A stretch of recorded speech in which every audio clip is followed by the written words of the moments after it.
मान्यवर, आज मैं कई बार अलग अलग भाषणों में, अलग अलग जलसों में ये विषय उठा जाता है, बांग्लादेशी घुसपैठियों के लिए बीएसएफ क्या कर रही है, सेना क्या कर रही है। मैं आज वास्तविकता इस देश को बताना चाहता हूं और मैं आशा करता हूं कि तृणमूल कांग्रेस के सारे लोग सदन को छोड़कर नहीं जाएंगे, ध्यान से सुनेंगे। मान्यवर, हमारी बांग्लादेश के सटी हुई सीमा, अब सुनिए भाई, हमारी बांग्लादेश से सटी हुई सीमा 2216 किलोमीटर है।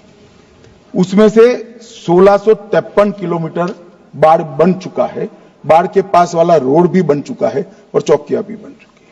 शेष फेंसिंग की लंबाई है 563 किलोमीटर।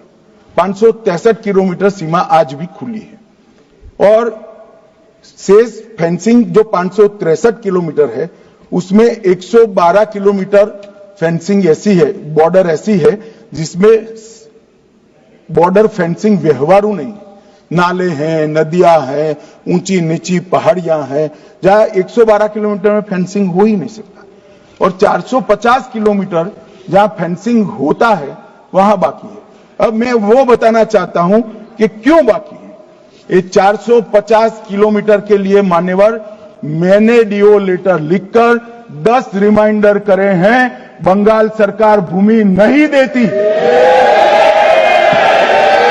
मान्यवर,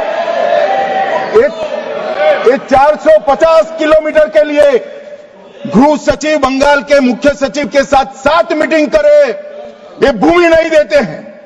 मान्यवर, जहां फेंसिंग लगाने जाते हैं, सत्ताधारी पार्टी का कैडर आकर हुड़दंग करता है, धार्मिक नारे लगाता है। और मान्यवर, मैं कहना चाहता हूं कि ये 450 किलोमीटर फेंसिंग रुकी है तो केवल और केवल बंगाल सरकार की दया की दृष्टि घुसपैठियों के पर जो है इसके कारण। और मान्यवर, इससे आगे ये 450 किलोमीटर शायद ये भाषण सुनकर ममता जी भूमि दे भी दे तो हम खत्म कर देंगे, फिर भी 112 किलोमीटर खुली सीमा रहती है। मान्यवर, जब आप 2000 किलोमीटर बाढ़ बना देते हो और 112 किलोमीटर नहीं बनाते हो तो कई बार तो ये 2000 किलोमीटर के कोई मायने नहीं। आदमी को घुसने के लिए कितनी जगह चाहिए मान्यवर। तो 112 किलोमीटर जो नदी है, नाले हैं, एक कठिन भौगोलिक परिस्थिति है, वहां से लोग आते हैं। ये सवाल हमें करते हैं, अभी भी किया कि रोहिंग्या दिल्ली तक आ गए, आपके नाक के नीचे आया। मान्यवर, ये बांग्लादेशी घुसपैठिए हो या रोहिंग्याज हो जो घुस कर आते हैं, पहले असम से भी आते थे जब कांग्रेस की सरकार, अब बंगाल से आते हैं टीएमसी की सरकार, घुस कर आते हैं। इनको आधार कार्ड दादा कौन देता है?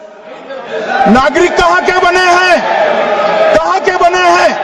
जितने बांग्लादेशी पकड़े गए 24 परगना जिले का आधार कार्ड और नागरिकता है मान्यवर। और ये जो आप आधार कार्ड इश्यू करते हो, वो आधार कार्ड लेकर, वो वोटर कार्ड लेकर ये दिल्ली तक आते हैं, आप उनको आधार कार्ड इश्यू न करो, आदमी क्या परिंदा भी पैर नहीं मार पाएगा। और दादा, ये सब चीजें भी लंबे समय चलनी नहीं है। 26 में चुनाव है, बंगाल में कमल खिलेगा और पूरा बंद होगा।